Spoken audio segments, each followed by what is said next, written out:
गरीब आदमी कहाँ जाई, ओकरा बाप किया जाई। अपना में लड़ाई कैलसन, दूगो घर में के लोग के उजा के बिगा दियसन कि अपना में सल्टसन लोग एबरा मुड़ी फारी अपना अपना में दी दूसरा के थी हैं। अपना में कैलक लोग गांव के उजार के बेलावत लोग, गांव के निमन लोग रही तो साफ धो के फांसी लगा दी, आ ना तो बुलडोजर आई वही में आदमी रही, आ बुलडोजर वही में ढाई, घरे में आदमी के ढाई, आ वही में घरे में आदमी मरी। हमनी के कितना पुश्त बीत गई वही जमीन पर घर बना के। तो हमको उजारा जा रहा है, मैं बचूंगा कि नहीं बचूंगा मुझे कोई हमनी के कुछ नहीं खे, इतने घर दुआर बा आए बड़ा सरकार दूर दे, हम तो हमनी के कहाँ जाने। एक तरफ सरकार भूमिहीन लोगों को बसाने के लिए अभियान बसेरा चला रही है।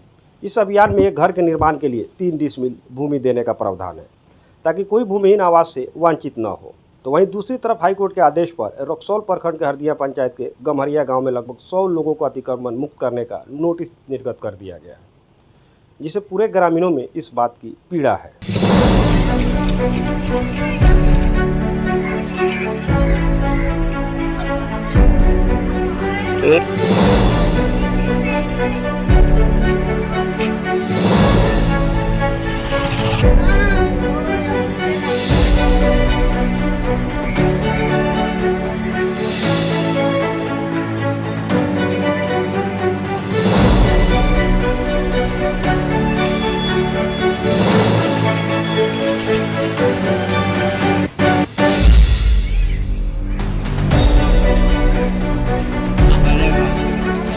गरीब आदमी कहाँ जाई, ओकरा बाप किया जाई। अपना में लड़ाई कैलसन, दूगो घर में के लोग के उजार के बिगा दियसन कि अपना में सल्टसन लोग एबरा मुड़ी फारी अपना अपना में दी दूसरा के थी हैं। अपना में कैलक लोग गांव के उजार के बेलावत लोग, गांव के निमन लोग रही तो साफ धो के फांसी लगा दी, आ ना तो बुलडोजर आई वही में आदमी रही, आ बुलडोजर वही में ढाई, घरे में आदमी के ढाई, आ वही में घरे में आदमी मरी। बाहर आदमी ना जाई, वही यहाँ बुलडोजर रही आ घर में आदमी रही, बाहर कहीं ना जाई आदमी, वही में बुलडोजर मुआई, संग ही मुआई। जब घर ना सोई तो आदमियों ना सोई, वही में सब ना सोई, ना तो लोग गरीब कहाँ जाई, ओकरा एको काठा नहीं खे तो वही बा।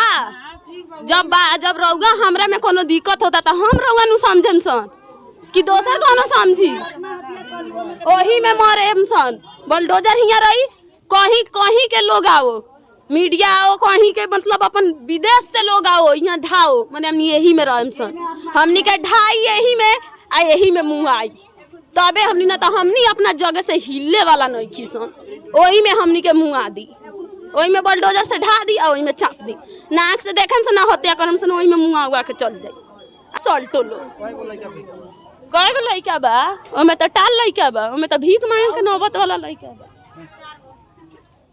हम राजेश्वर मिश्र गम्हरिया से बोल रहे हैं। हमारा नापी गलत हुआ है, हमारा ठेका ज़मीन है, वो घर पे नया घर बनवाया है, किसी तरह अभी कर्जा भी है हमारे ऊपर, तब तक लिया कर वो घर पर निशान लगा दिया। हमने दूसरा अमीन से नापी करवाया, घर से अलग पड़ रहा है हमारा, और फिर भी जाकर हम 2 दिन से दौड़ रहे हैं, अंचल में दरखास्त भी दिए हैं सीओ साहब को, जो रिसीविंग भी हमको नहीं दे रहा है लोग। अमीन साहब से जो सरकारी अमीन है उनसे भेंट भी किए हैं, वो अमीन साहब बोल रहे हैं कि चल के हमारा नाप कर बताइए, तो वो तैयार नहीं है, उल्टे झड़िया कर नहीं उसी पर तोड़ देंगे बोलका, तो ज़बरदस्ती मेरा टूट जाएगा का, हमारा ठेका ज़मीन है। वो हम कहे के चाहता नहीं है कि 2 पंडित लोग आपस में झगड़ा करके आ सौंसे गांव के अतिक्रमण दिले वालो, जवना में हमनी के कितना पुश्त बीत गई वही जमीन पर घर बना के। अब ए बेरा हमनी कहाँ जान सो, हमनी का कोनो शरण नहीं खे, हमनी का जमीनों नहीं खे ये जाके बना लें। आ हमारा बहाड़ के में मारी औरत का बाल बच्चा हईले नहीं खे घरे, हमनी का रात के नींद नहीं खे पड़त, कब का हो जाइए कर कोनो ठीक नहीं खे।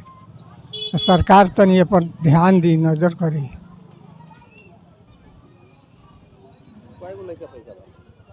2 लड़का बा, दोनों आदमी यहाँ हईले नहीं खे, ना जमीन नहीं खे।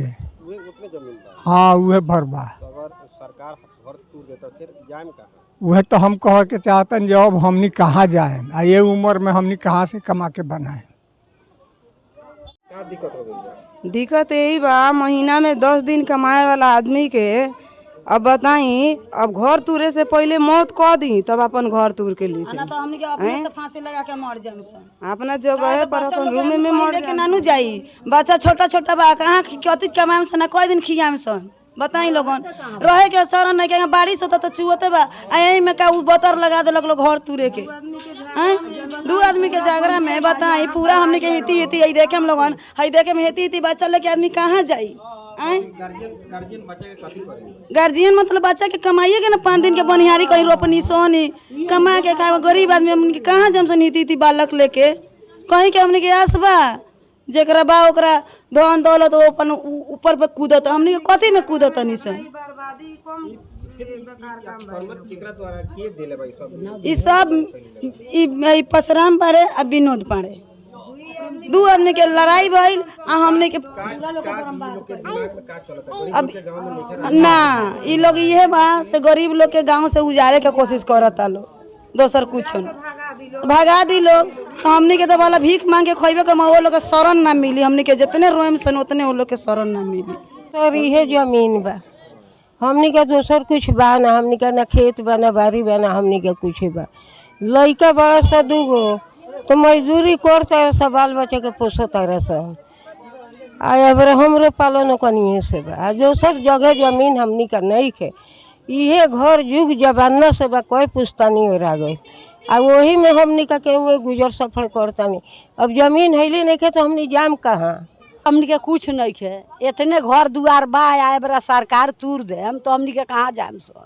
सीधा दूगो बाल बच्चा लेके हमनी के आगा नाथ बना पछा पाघा बा, कमाई खाए वाला आदमी बानी, सीधा वही घर में मरम सन। सरकार जे मन करी करिए, सरकार सब तोरे बा। सरकार कितना पूछन से हमनी के पुरखन को पुरखन ओरा गई आया बेरा सरकार अति करबन लगा के उजारतानी तो के जी मरबा सरकारे नु बानी। हाँ रोड बढ़ले बा, रोड में कोनो दिक्कते नहीं के, 16 फीट रोड बढ़ले बा, रोड में कोनो दिक्कत नहीं का। तब बेरा सरकार हमनी के अति करबन लगा के उजार रहल बानी तो हमनी घर में मरम सरकार जी मुहरा हो के। अभी आवेदन के देले बा विनोद पाड़े, अब उ के जानी जे काहे उजारतानी। आपस में दू आदमी झगड़ा कइले बानी आ केस लड़नी, लड़ते लड़ते अति करबन दे के आए बेरा हमनी के उजार रहल बानी। आ गांव से हमनी के खेत रहल बा ना, हमनी के गांव में सरे में खेत बा ना गांव में घर बा।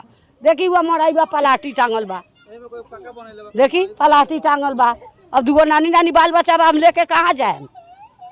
तो सब्जी मारा सरकार हो के डीएम से सरकार पर हम नीला दम सब गरीब आदमी बानी, भाजा बेच के अपना घर के परवरिश करेनी। हमारे पास उतने जमीने बाटे जौन के पूरा पड़ गल बाटे गरमजरुआ में। हाँ हमार बाप दादा वही पर 3 पूर्वज ओरा गल बा, एबरा अतिक्रमण होता, ओकरा अलावा हमारा पास कोनो जमीन नहीं है। फिर अगर सरकार अगर हमनी के हटा देता हमनी के कहाँ जाम सन। राइफलधारी रहनी, पेंशन उठावत मुसमाती कट गई, आज ले हमनी यही घर दुआर में रह गई स। कोई ना खेदलक ना बेलैलक, ई नया पर होता जे ना तो हनी अभी कोई ना रही गरीब बुर्बकियावा। अब जे विवाद कैले बा उ खेता खसरा में डाल के हमनी पर कंप्लेन देले बा जे गाँव भर उजरवा देवे के बा। तो ये बताई जो 2 नंबर में झंझट बा वो लोग के आपसी में, आ या 3 नंबर में कथी के झंझट बा जी सब कर गाँव भर के उजरवावे के ठेका ले लेल बा लो। सरकार से भारी ये लोग बा जी लोग न्याय क दी जौने हो जाई। जिस आशियाने को इतनी हटोर मेहनत से बनाया है वो अब मिट्टी में मिल जाएगा। यहाँ के अधिकतर लोग दैनिक मजदूर है, चिंता है घर टूट जाएगा तो जीना मुहाल हो जाएगा। वहीं नोटिस मिलने पर चिंता में डूबे कैलाश शाह चाय की दुकान चलाकर परिवार की परवरिश करते हैं। दूसरा घर में कमाने वाला कोई नहीं है। श्याम बाबू ठेला पर भाजा बेचते हैं, उनके माता पिता पहले ही गुजर चुकी है, अब परिवार की सारी जिम्मेदारियां उनके कंधों पर है। प्रभुनाथ सिंह का कहना है, मैं हार्ट अटैक का मरीज हूँ, जब से अतिक्रमण का नोटिस मिला है रात में नींद नहीं आ रही है, तबीयत भी मेरा और ख़राब हो गया। और लोगों का कहना है हमारे बाप दादा इसी ज़मीन पर रहते आ गए हैं, जीवन की कमाई आशियाना बनाने में लगा दिए, चाहे कुछ भी हो हम लोग घर खाली नहीं करेंगे। मेरा नाम कैलाश शाह है। मेरे बाप दादा बहुत दिनों से यहाँ पर रहते हैं और बहुत हमारे पास 5-10-12 बाल बच्चा है हमारे पास। मेरे घर बहुत मेहनत से हम लोग पेट काट कर बनाए हुए हैं। जब से अतिक्रमण आया है तब से हमारा तबीयत ख़राब हुआ है, कब का हो जाएगा मुझको था नहीं लगता है। क्या करते हैं? मैं अपने किसानी और छोटा सा लाई पकौड़ी बेचकर हम लोग अपना परवरिश करते हैं। किया? जी नहीं, जो जमीन आए वो सही से नहीं नापी किए हैं, हम लोग को संतुष्टि भी नहीं हुआ है। तो आप सरकार से क्या मांग करना चाह रहे हैं? मैं कहता हूँ सर, मैं भूमिहीन हूँ, मेरा कोई खतियान उतियान नहीं है, मैं मेरे ज़मीन पर कोई बसाया है, इस ज़मीन पर देकर मेरे बाप दादा को, चाहे हम पिछले पीढ़ी में हो ना, तो हमको उजारा जा रहा है। मैं बचूंगा कि नहीं बचूंगा मुझे कोई ठीक नहीं। कितना बच्चा है आपको? हमारे पास 10-12 बच्चे, परिवार का बच्चा है हम लोग। मैं एक सिंगल आदमी हूँ, मैं एक छोटा सा दुकान और दूसरे खेत लेकर हम लोग जोतते हैं। क्या क्या चीज़ का दुकानदारी? लाई पकौड़ी और चाय वो बेचते हैं हम लोग चौक पर। हम लोग का मांग है सरकार से, हम लोग जो घर बनाए हैं इसमें रहने के जगह रहने दे और हम लोग का सहयोग करे सरकार। हमारा दिक्कत ये बा जे हमर अति गवर्नमेंट में घर पड़ गई बा, आ हमरा कहीं कुछो नहीं है, आ उतने बड़ जमीन बा, हमरा इंदिरा आवास वाला घर बा, आ हमरा कहीं नहीं के जमीन शरण रहे के घर टूटत हटे, आ दोनों घर हमारा अति गवर्नमेंट पड़ गई बा। बस हमरा कुछो ना चाहिए, हमरा कहीं शरण मिलत नहीं के, हमार बाल बच्चा कहाँ रही उतने भर बा, जौन हमारा जर जाता बा वो हमर उतने में बस बा। तो करम कथी अति गवर्नमेंट में आई टूटी, हम उनमें दबा के मर जाए, बाल बच्चा सब लेकर मर जाए, दूसर का कल जाए? मर गया बाद समाधान जे जेंग हो के करे के पड़ी। हमारे जो हम बात जोड़ जाता हमारे उतने हम दूसर का बोल सकता नहीं, अब हमारे जितने बा उतने हम बोलता नहीं। हम मांग करते हैं कि हमारा कोई सरकार जमीन दो बसे के, ओकरा बाद हम घर द्वार तोड़ो चाहे कुछ भी करो, लेकिन पहले हमारा के बसाओ। तो हाँ, उसमें राशन पता ही मिलेला ना मिलेला तो बाल बच्चा सुतला भूख है, दूसर कथी कही? हम सिलाई काम करनी, काम लागल तो करे नहीं, ना लागल तो घर बैठे रहे नहीं। घर दुआर तो बाना, दूगो बाल बच्चा लेके विकलांग के मालिक मजूरी कमालन, उहे खाई न सा रही न सा, कोनो सहारा नहीं के, ना खेत ना बाड़ी ना दोसर जमीन बा। आ लंगड़ आदमी कमालन तो हमार बाल बच्चा जियला खाला, कोनो सहारा नहीं के हमी के, ना पैसा एको गो नहीं के, कुछो नहीं के। देखी उहे घर बर कीन के आदमी खाला, उहे घर बा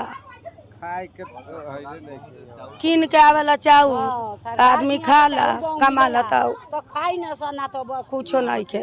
सुनवाई नहीं के, बोलो हाई कोर्ट से आदेश हो गई बा। हमने 3 नंबर वार्ड में बाई सर हमने के इंदिरा आवास में रहनी सब 25,000 इंदिरा आवास मिलल, हम कुछ रहे तो वो बेच बाच के लगा के घर बनवा दल गए।